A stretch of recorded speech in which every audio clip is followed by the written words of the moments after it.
اردو نصاب کے اہداف۔ عزیز طلبہ، ہم نے گزشتہ لیکچر سے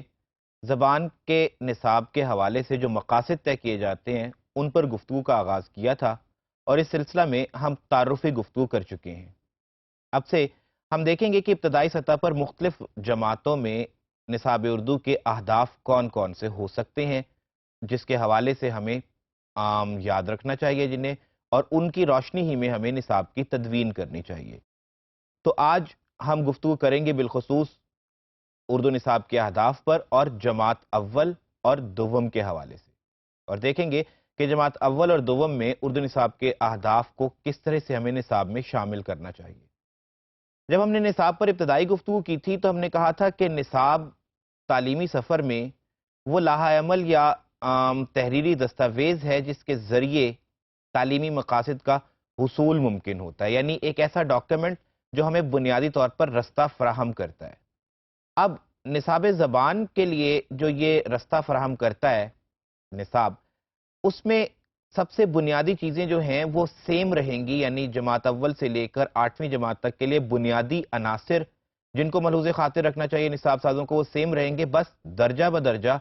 فرق آتا رہے گا ان کے لیولز میں اور سٹینڈرڈز میں، یعنی complexity with the passage of time بڑھتی جائے گی۔ تو جماعت اول اور دوم کے لیے نصاب اردو کے اہداف میں سب سے پہلا ہوگا مشاہدہ کرنا، یعنی طالب علم کی مشاہداتی صلاحیتوں کو جلا بخشنا۔ مشاہدہ کیا ہوتا ہے؟ اپنے گرد و پیش کی اشیاء اور مناظر کو دیکھ کر ان کے متعلق رائے قائم کرنا، یعنی آپ جو کچھ اپنے گرد و پیش میں دیکھتے ہیں ان کو سمجھنا، ظاہر ہے سمجھیں گے تو ہی اس پر رائے قائم کریں گے۔ تو مشاہداتی سلسلے کو، مشاہداتی حص کو امپروو کرنے کے لیے جماعت اول اور دوم کے لیے نصاب سازوں کو کن امور کا خیال رکھنا چاہیے، وہ کون سے قابل لحاظ امور ہیں جو نصاب سازی کے دوران آپ کے درپیش رہنے چاہیے؟ ان میں سب سے پہلے ہے ناموں کی شناخت، پھر اشیاء کے استعمال سے آگہی اور گفتگو پر ابتدائی قدرت، پھر مماثل اشیاء کا امتیاز، ان میں کس طرح سے امتیاز کیا جاتا ہے، اور حروف کی شناخت۔ سب سے پہلے ہم بات کرتے ہیں ناموں کی شناخت کے حوالے سے، اشیاء کے ناموں کی شناخت کس طرح سے آپ بچوں کو کرواتے ہیں۔ ظاہر ہے کہ جماعت اول اور دوم میں بچہ ابھی بہت انیشل سٹیج پہ ہوتا ہے، لہٰذا جب آپ ان کے حوالے سے نصاب ترتیب دیں گے تو آپ کو ذہن میں رکھنا چاہیے کہ بچے کو آپ ایبسٹریکٹ چیزیں نہیں سکھا سکتے، تو سب سے پہلے آپ انہیں مقرون اشیاء کے نام سکھائیں گے، ٹھوس چیزوں کے نام آپ ان کو سکھائیں گے۔ پھر عام استعمال کی اشیاء کے نام ان کو بتائے جائیں گے۔ ظاہر ہے کہ چھوٹی چھوٹی سی وہ اشیاء جو ہمارے عموماً استعمال میں آتی ہیں، آپ کی روٹین میں نیچرلی بچہ بہت کچھ سیکھ رہا ہوتا ہے، آپ نے ان نیچرل اشیاء سے بڑھ کے یا نیچرل پروسیس سے بڑھ کے عام عمومی استعمال کی اشیاء کے نام بچوں کو سکھانے ہیں۔ سو نصاب میں وہ اسباق شامل ہونے چاہیے جس کے تھرو اشیاء کے حوالے سے بچے کی وکیبلری بلڈنگ ہو سکے۔ پھر اشیاء کے استعمال سے آگہی اور استعمال پر قدرت، یعنی آپ نام سکھا دیں تو پھر اس کے بعد آپ ان کا استعمال بھی بتائیں، اور ایسے اسباق نصاب میں شامل ہوں کہ بچے کو ان کا استعمال کرنا آئے، استعمال پر قدرت بھی ہو۔ کیسے؟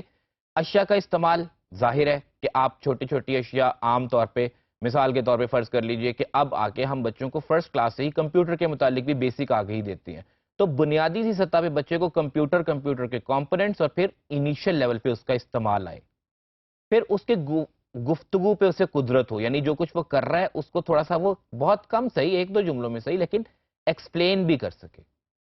اس کے بعد ہے مماثل اشیاء میں امتیاز پر قدرت۔ چیزیں ملتی جلتی ہو سکتی ہیں انیشل سٹیج پہ، مثال کے طور پہ کسی بچے کے لیے بال میں، سیب میں یا سنترے میں کوئی خاص فرق نہیں ہوتا، اس کے لیے گول ہے تو وہ بال بھی ہو سکتی ہے، وہ سیب بھی ہو سکتا ہے، وہ سنترا بھی ہو سکتا ہے۔ تو ملتی جلتی اشیاء میں امتیاز کرنا، ڈسٹنکشن پیدا کرنا بچے کو آئے۔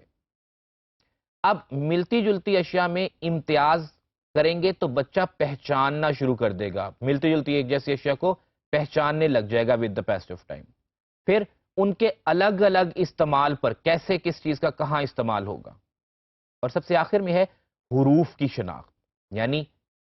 سالم حروف کی شناخت، وہ حروف جو مکمل رہتے ہیں ہمیشہ، پھر مخلوط حروف کی شناخت، جو حروف ٹوٹ جاتے ہیں جب ایک لفظ میں آتے ہیں، اور ہم شکل حروف کی عام شناخت یا اس میں امتیاز، یعنی سیم نظر آنے والے یا ملتے جلتے نظر آنے والے حروف کی شناخت. تو مشاہداتی عمل میں یہ وہ امور ہیں جنہیں ہمیں ذہن نشین رکھنا چاہیے جب ہم جماعت اول اور دوم کا نصاب ترتیب دیتے ہیں.